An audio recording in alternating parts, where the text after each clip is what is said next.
This is the all-new, first-ever 2022 BMW i4.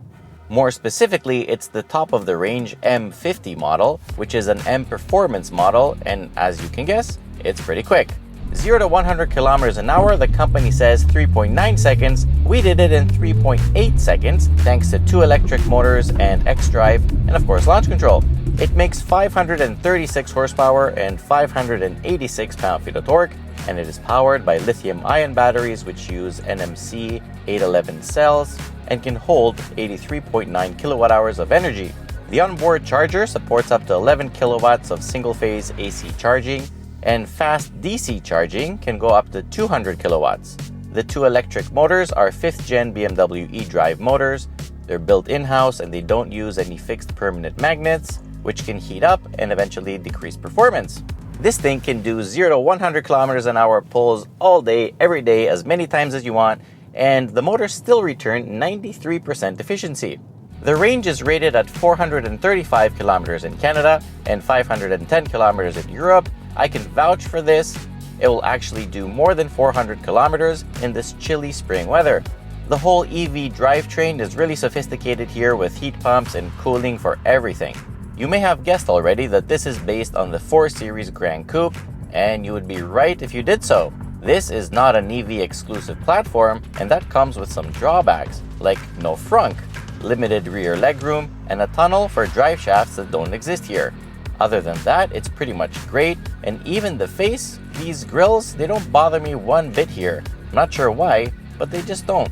This car also weighs a lot more than its gas-powered equivalent. If you put this on a scale, you're gonna see just under 2.3 tons. That's like 5,000 pounds. In a straight line, you can't really tell that it's that heavy because it has so much power, like you just step on the throttle and holy shit. I mean, this is a surface-to-surface missile. However, in the turns, you can tell that it's carrying a little bit extra baggage. Even going over crests at speed, you feel the inertia from the weight.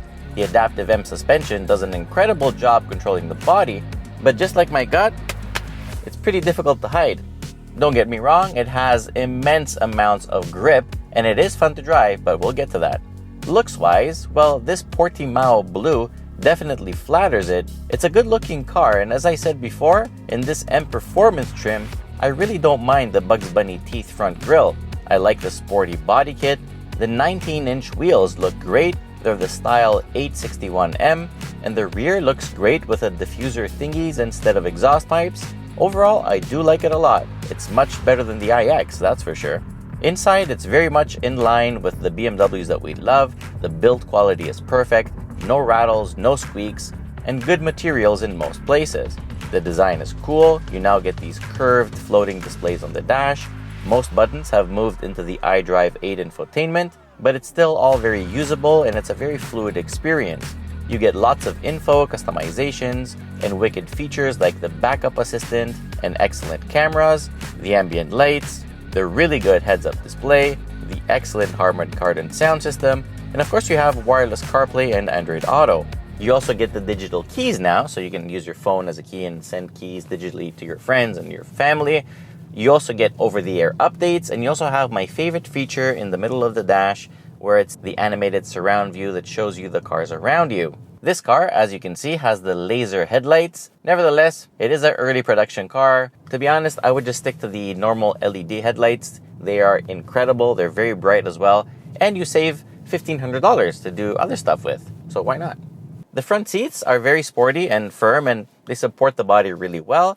They kind of disagree with my back. Like, I'd like some higher support, a bit more. Like, the seat back is just too flat for me.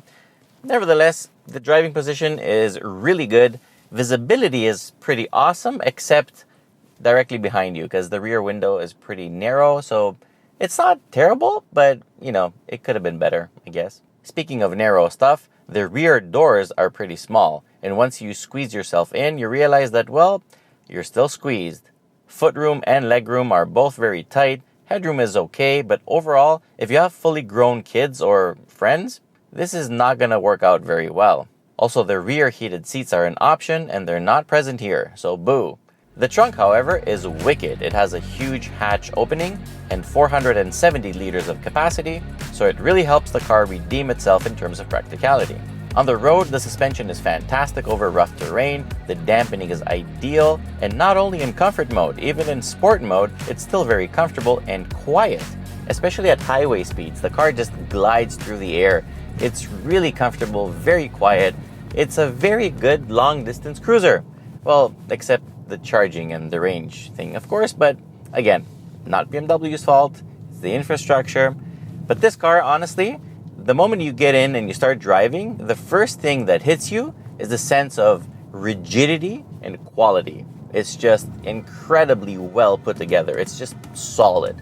When the roads get twisty, the car demonstrates typical BMW handling. It's nimble, athletic, and super eager to go faster. Slight understeer will turn into slight oversteer if the car senses that you've got it. You can set the traction control between on, semi-on, and completely off. It will let you play around a little bit, and it also mimics LSD behavior for both front and rear axles. I mean, it's not an M3 or an M4. The weight is obvious, but you know what?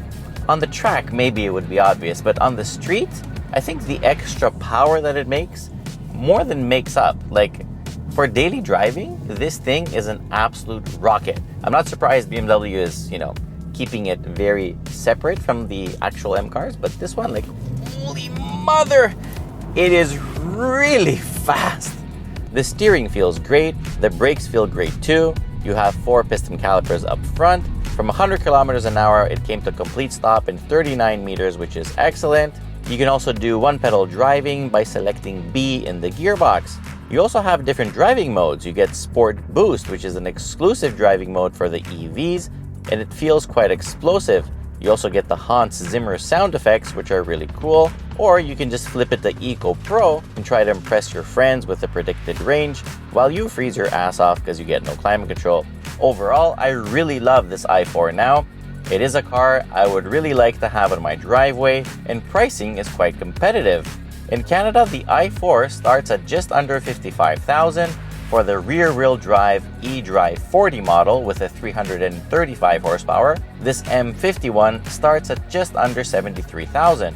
As tested today, it is $87,000, which brings it on par with a Tesla Model 3 Performance, which I would never buy over this unless the charging network was the tiebreaker. Overall score is 9 out of 10.